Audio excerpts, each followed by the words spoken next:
Brought to you in association with Grendel Press. This is Werewolf the Podcast, a serial killer drama.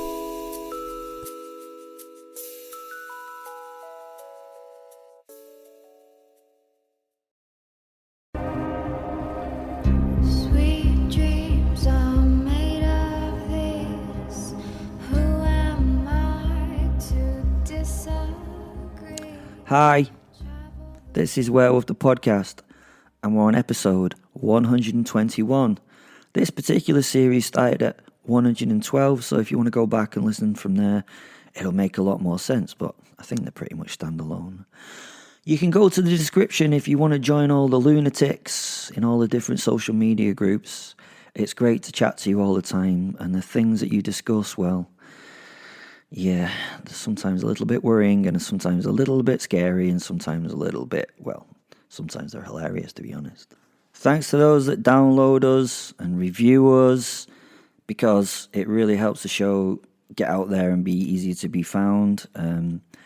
The audience is growing significantly every week, which is a bit scary, but thank you very much. It's wonderful. And even more so, some of you are actually going to the Support the Link show and actually buying us coffee now. And as you can imagine, to get one show out every week takes a lot of coffee, a lot of not sleeping, and a lot of, well, it's a lot of fun, to be honest. But hey, if you can buy us a coffee, that would be wonderful, because it really, really helps. Anyway, back to the show. You should now know that Sally is driving her little bus away from Will, who she's just dropped off after telling him that she's pregnant with, it could be puppies, it could be werewolves, it could be a baby, we don't know. So at the moment, she's driving away confused because he didn't really seem to care. So here we go. Sally. I didn't stop driving until the need to pee overcame my tiny inept bladder. There are some things in life that you cannot ignore, and one of those is an overfull bladder. I pulled over to the side of the road. I was somewhere in the Surrey Hills with no idea how I'd got there.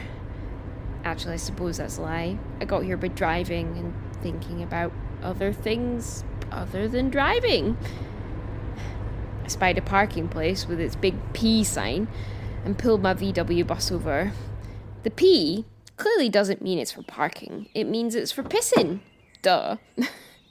So I sheltered behind my beautiful VW bus, hidden for prying eyes, and relieved myself, all while enjoying the beautiful view. There are few things as satisfying as a good wee when you need one, and I could feel my body physically relax as I released the specific sequence of sphincters down below. The piss was somewhat cathartic. I felt my mind relax. It was like letting go of mental waste, as well as, well, bonus, getting rid of watery kind of waste too. The relief was wonderful. It was time to think of other things than the disaster that will. Time to see if I would go for here. As I was asleep in the back of the bus, and it was awfully nice to not have her intruding in my head with her telepathic capabilities for once. As I hope you realise by now, is my wolf soul. She's donkey's years old, like feckin' hundreds of years old, and is the invisible spirit that can combine with me and make me a werewolf or wolf. Yup, both. Cool, eh? She's old and wise and a bit judgy, but I think anyone would be if they were over 100, or a few hundred years old. I mean, have you ever got into an in-depth conversation with your old relatives only to come away, like, super offended? Anyway, by now my mind was numbed, and a smile was on my face that had not been there for a while. That was refreshing. A lot of things had not gone my way, but when you got down to it, I was in a pretty good place, really. I had my beautiful Samba VW, had my wolf soul and all that came with it. Her, she, them, they. Time to pull up my big girl knickers. Underwear for you Americans. And get on with it, right? Back to reality. And in this case, quite literally. Pull up my big girl pants since my cathartic pee was well and truly over now. At the end of my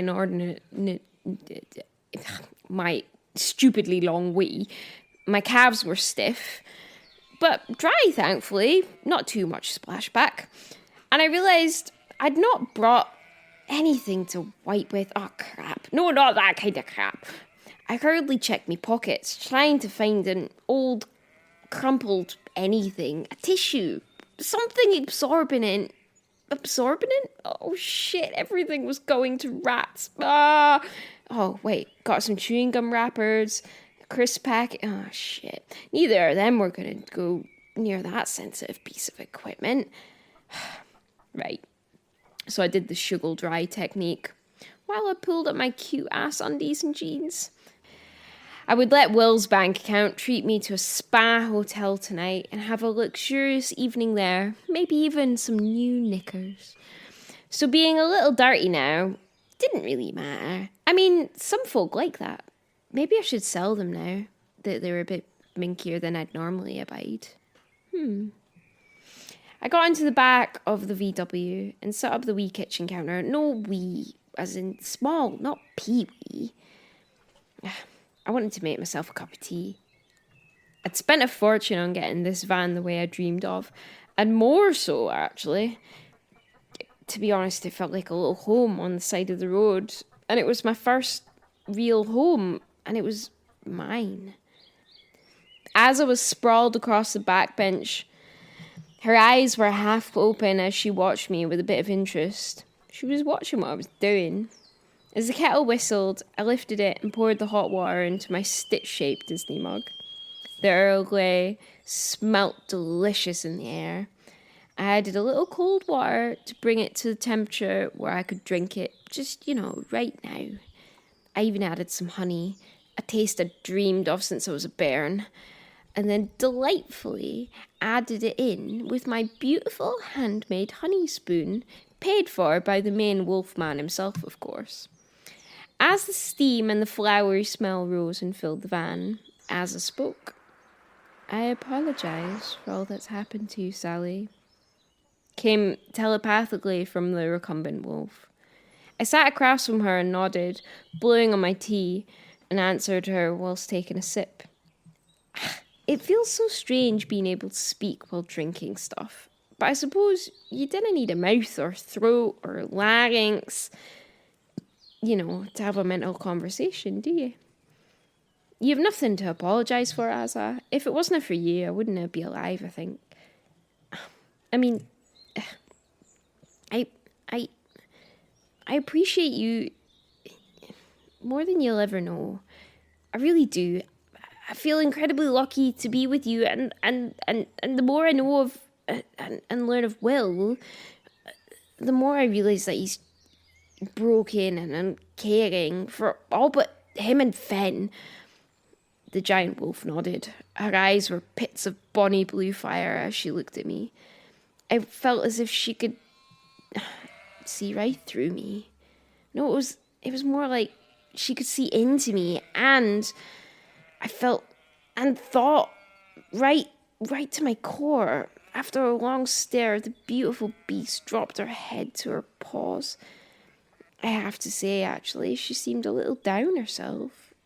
I'd not thought that a posit could get depressed about things, but it seems that in this case, she was actually pretty sad. I'm sad because you are, she said. Again, I nodded in response while I warmed my hands on Stitch's ears. I tell you what, if you're a keen wolf, I said, let's talk about the past. I confess I'd like to learn a little bit more about your history and stuff so we could get a bit more of an understanding about each other. I mean, only if you want to share, that is. I'd just like to ken more about the person you were, who made you who you are. I mean, especially when you started seeing Will, plus some of the history, maybe, about you guys. The giant head of that giant wolf slumped into her paws as she lay there, obviously thinking. Then, raising that bonny snout of hers, she began to transmit her thoughts. I'm prepared to tell you, but please just listen and leave any questions until the end. I nodded my affirmative and sipped more tea. Just as well I made a muckle cuppa of tea. She stepped to the floor and took up a sitting position to tell her story. My tribe of wolves was one of the oldest in the mountains. We have no resolute memory of history, but we were a strong pack made up of many generations. And then a winter like no other hit. The sky stayed dark all day and all night, all the way from midsummer deep into winter. It was cold, cold beyond measure, and death stalked the tundra, and forests taking all. The snow and ice were solid, and the darkness robbed the grazing of the prey we needed so desperately. She turned to look out the window as she continued. The young died, and we survived off scraps and rodents for so long as they could be found. Nonetheless, we starved slowly. The mothers of the litters ran dry of milk, and our pups passed. We started to hunt the herds of humans, and then would take them if the people were not wary. Life was on a knife's edge, and we thought we would fail. A final evening came in the den, and we all shivered in the dark. The end was near, and even a pile of our bodies for the heat could not save us from the bitterness of the night, and so many froze. A light came into the den. Offers were made from the spirits of the humans, and I suppose from a greater spirit than either of us. And to survive, the packs combined. I've no idea how the magic worked, but we got to choose the human we would be with, and together we survived the winter. The tribe combined and became strong. We not only survived, but we thrived. We were something new. We would become the physical wolf, or we could become half person, half wolf. With that came more strength. And humans gained a more predatory mindset, and also the wolves, with a greater ability to think and consider. It was just the perfect mutual symbiosis. As you know, you've been in Surga in Russia. It's the greatest city in the east, and the wolves run it. I bonded with a young female called Azza. She was an incredible individual, and the daughter of Al-Mokul, the leader of the wolves this day. Grigory and Grenady had been the brothers who had led the pack, but over the love of a woman came the breaking of brotherly love. They fell away. Grenady left the tribe and disappeared into the east. Grigory and his wife went wolfing and left the pack to make their home permanently in the mountains. They lived as wolves in the wild, only becoming human on the rare times the packs hunted in the wild where they bided. My human and I wanted more than the life we had. Azza Asa translated from the old language means star, and she was. Our bond was incredible, and I learnt so much from her, and she learnt so much from me. Many years we spent in the east of Russia, but my Asa had an inquiring mind. She wanted to journey and learn more. We met many travellers on the port of Busk, and the day came when she approached her father to see if she could travel the world, and she asked. You see, a woman was not as free in those days as she is now, so he would let her wander the world only if her brothers would travel with her. After much conversation, we convinced Payal, her youngest brother, to come on a journey southeast. We travelled for many months through the countries that you now call Kazakhstan, Turkmenistan, Iran and Iraq, and onward to the Middle East, which at the time was at the seat of learning and culture in the world. This first journey led to many more over the centuries and reached a point where Asa would be either accompanied or on her own. Eventually, it depended on whether others wanted to join her. She would listen to the travellers and merchants and go to sites of the most interest to her, and those that would further her learning and understanding of the world. She would spend maybe years or even decades away, and then return home and give what she had learnt to the pack. This meant that the pack was well educated and became successful, very successful. Each time she returned, she gave them the next leap in technology or modern thinking. It was great fun for everyone too. We travelled the world meeting all the great and educated of the time. We were at the court of Louis XIV, and as a woman, an uncelebrated part of the newly born French Academy of Sciences. The year was 1682. We were in from the near birth of the Science Academy, which was now at the forefront of scientific development in Europe. The king himself was in his early 40s and was at the centre of the most powerful nation in the Western world at the time.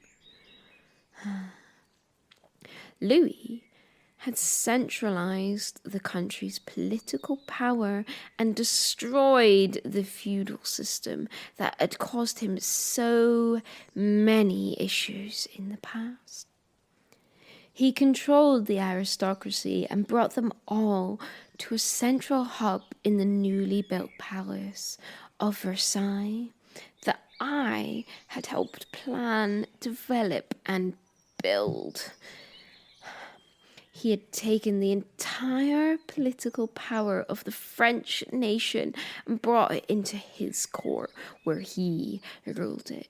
He brought France under the banner of one religion, Catholicism, and had given himself a similar level of control over that religion as any pope had ever had in his country. Louis was a brilliant manipulator and had created in that palace a place where any noble would want to be. In the palace could be found the best theatres, music, sex, hunting, marriage potentials and employment. If you were not housed within Louis's court, you were seen as no one. Louis was a rare king, a clever monarch. With all his nobles on hand, he could keep an eye on them and give them tidbits and favours depending on how they served his needs and how he felt about them. Another manner in which the Sun King was clever was he raised new nobles from the people and would put them in positions he wanted to be in control of. They were much easier to remove than the more ancient noble families. He banned private standing armies, then brought the old commanders of the armies into the court as courtiers themselves as a reward for their service. These men were at the highest ranks of the military system and enjoyed the king's blessing, a great way to seduce them into complying with his wants and wishes and not giving them a reason to rise against him. He was clever, a clever man, supported by a cleverer advisors. The wars he fought were beautifully planned and the product of a great strategist. The taxation system was changed, and he was the first king of France to be able to tax the nobles of France. The man was a genius. He was a true genius, and although we now look at the self-pronounced Sun King as an egotistical individual, he was a brilliant man who could have truly been labelled as the centre of the universe at the time. Why do I go into this level of detail about the king, you might be wondering? We were a favourite of his, living a life of fun and excess and learning. It was like no other time. The world was changed as something new entered the court. Fenrir and I met at a ball in the autumn of 1682. It was, as always, a superbly lavish affair. There were never any different, to be honest. Great food, music, and wine. Oh, the wine. My human was dancing with a minor noble when I noticed them. No, not the man, the wolf. I had known Gennady, and that was his wolf soul, right there, next to the living human statues and looking around without a care in the world. I stood stiff and still, not knowing what to do. The wolf obviously sensed something was amiss as it suddenly tensed and swept the dance floor with its eyes in search of something. When those pits of bright flames spotted me, they burst brighter with recognition, and then the beast padded towards me, his head lowered in a non-threatening greeting. We met at the centre of the dance floor, and he introduced himself as Fenrir. I'd never heard the name before, so I was at first confused, but in polite society we shared our names, so I told him mine. He turned to face my human side and nodded to her. I felt embarrassed and a little knocked askew by his compliment. For him it seemed more complimentary. He turned his giant bestial head to mine again. I paused for a moment and looked around the room. I was searching for Fenrir's other half. There were many handsome nobles in the room, so the choice was a difficult one. They were richly dressed and lavish in looks and style. I could feel Fenrir laugh in my head. He motioned with his nose to the finest dressed lady in the court. Her attire was famously always black. She was said to be in mourning for a past husband with whom no one ever named. The rumour was that she married very young to an old man who died in mysterious circumstances. Those courtiers against her spread seditious lies that she murdered him. The more fun yet equally pervasive rumour was that he had died during their lovemaking. Everything she wore was in shades of black. Even the chemise that she wore beneath her black satin bodice. Her figure was perfect, her perfect hourglass figure, not too fine at the waist, not too wide at the bust or hip, leading into her huge farthingale hooped skirts of black silk and lace. Her stomacher she wore to cover her corsets was intricately embroidered with the most rare of black pearls. The rarest of rare was seen on her. Her hair was styled with ringlets and a coif. A what? A coif? Sally giggled, unable to help herself. No, a coif, a fine laced hooded veil. Again, woman, Jesus. You need to occasionally listen. Anyway, she was again in black, to which the beautiful milk-like skin of her face shone like a bright moon. Her eyes were of the palest blue, and she had ruby red lips. She was a beauty. She was so beautiful that she caused fear in most.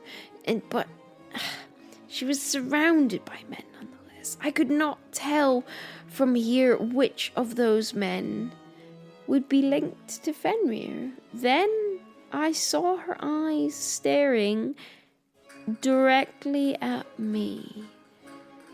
Oh, now that was a surprise. It took a few moments for that to sink in, but then it made sense. She was known as the Queen of the Corsans and arranged things behind the scenes for those who needed her gift of armoire for the night. On the outside, Louis was a pious man, but he had mistresses and harlots when required, and she was the supplier for one of the primary drugs used in the court. Sex, darling. Her boys, girls, or others were available for patronage at her whim. Why have I not seen you here before? She's always in the court, I asked the wolf. Well, to be honest, it kinda bores me in court. The seduction and intrigue are all dull. I spend my time in the forests and the gardens. I spend my time in the hills and the byways. Rarely do I come to these things with her anymore. It's hard work. I prefer to wait and go on a hunt with her in the night. The king has made some of the best hunting grounds in France here. He told me. Ah, I see, I replied. My as a human then met the human eyes of Fenrir's human, and there was a visible lightning spark across the room. I could sense the turmoil in both minds and misunderstanding. Something had occurred between them. Fenrir and I looked at each other. Fen was laughing at my reaction. As you can probably see, my madam is a fan of the female form. It is her preference, and I'm afraid it seems to be yours. He nodded to my Asa. If a wolf could have smirked, he would have. Bin. You fucking what? I asked annoyed. Uniforms have been to my gaff to get my gear. Now, before you fuckers pass any judgment, my gaff is also my parents' gaff. We live together. I know what you're thinking, a man of my age living at home with his mum and dad, but to be honest, I love them, and they love me, and there's no fucking stress there.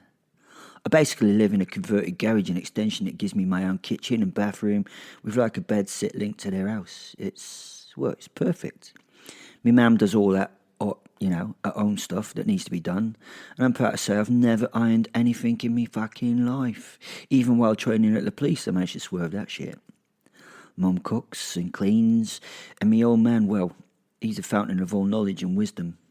Life could not be better, and it puts me in a position where I could save for a deposit for a mortgage if I didn't spend every penny I earn on shite.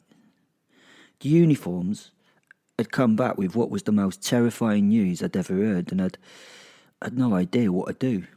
They came back to tell me that my parents had been visited by another detective, some DC Kent or something. Apparently, he'd been a lovely chap who'd just put round to reassure them that everything was okay and I would be spending my time in Brutland's fucking hotel, which to him was apparently proper posh. My parents had described Will to the PCs. I checked. DC Kent didn't exist. I panicked. What the fuck was I gonna do? What the fuck? I quickly set off to the professor's room. He had to know this and sorted the fuck out, didn't he? He had to know. Sula. My mother phoned me to see how I was doing. I told her that I would be working away for a few days on a case. I told her no lies, but I thought that I didn't want to worry her much by telling her all. I wouldn't do that to her. Then she told me, that nice DC Kent came round today to inform us about what was happening with you. He said that the case was so crucial that you could not share details over the phone. I had no idea that journalists would be like listening illegally to calls and things. I should realise that kind of thing, with what happened to Sir Cliff, she told me.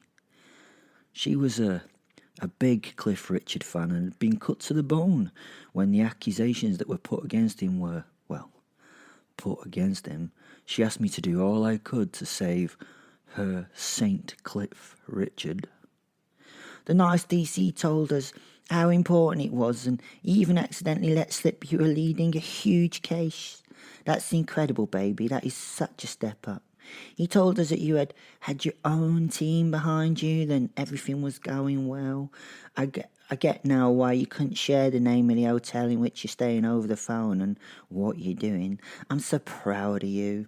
You do know DC Kent is single, don't you? I mean, Detective DC Kent. He was so handsome and nice. He's such a nice boy. He's single, has never been married and has no children.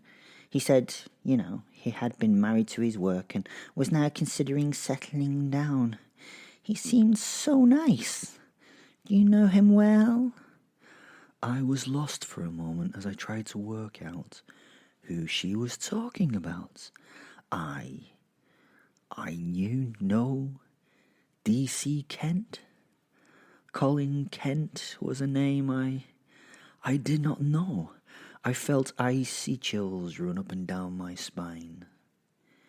He told you where I was staying? I asked. He did. I know he shouldn't have, but it slipped out. That's a posh place. Are you going in the spa tonight? He was very good-looking white boy. Oh, and he must have come from money. The car he was driving was so beautiful.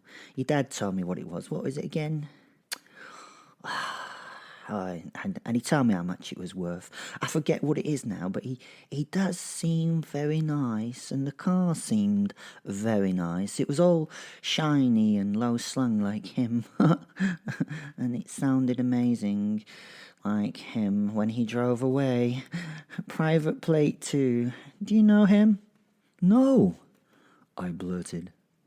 Gosh, baby, why are you so secretive all the time? I wasn't going to say. I was going to give you the chance to tell me. I am a little hurt, baby. He told me that you'd been out on a date on Friday, and he'd promised to see you again. Anyway, I am a little hurt, but okay. The good news is, we've only met him once, and both your father and I totally approve. Did he tell you where I was staying? Of course, baby, but don't worry, I won't be telling anyone.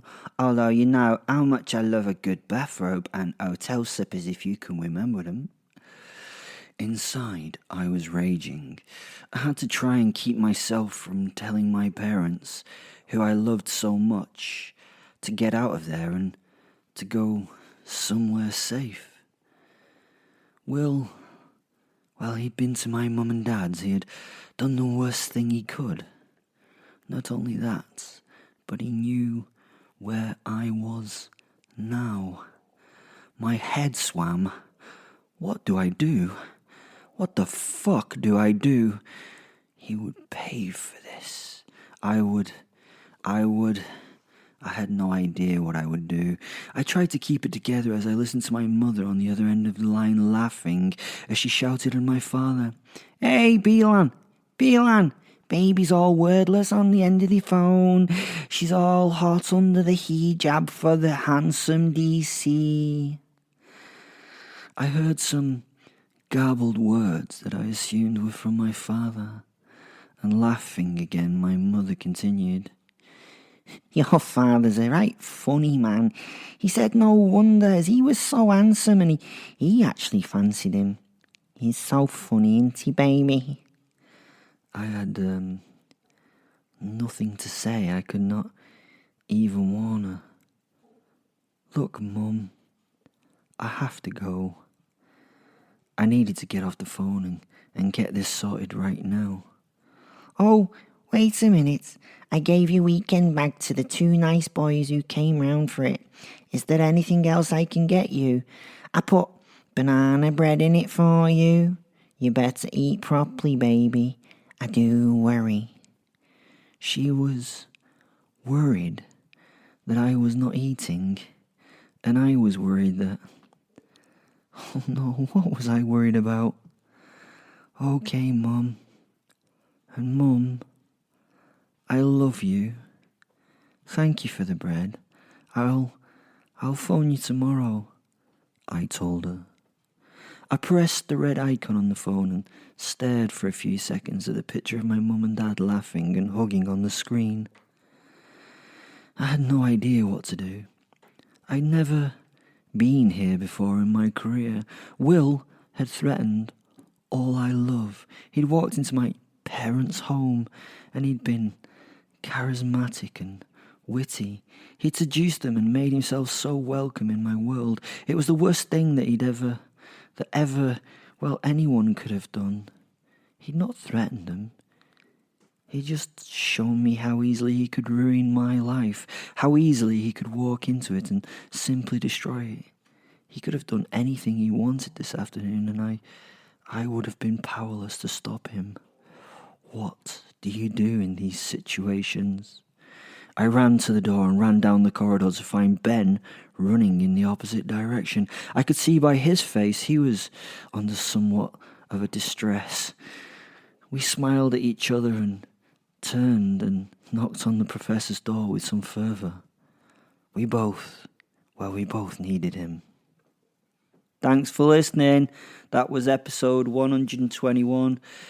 Please download and join Facebook groups and review and do those things if you have time, because it really helps us out if you do that. And always remember, what do? We love you. Bye. Travel the world and the seven seas. Everybody's looking for something. Some of them want to use you.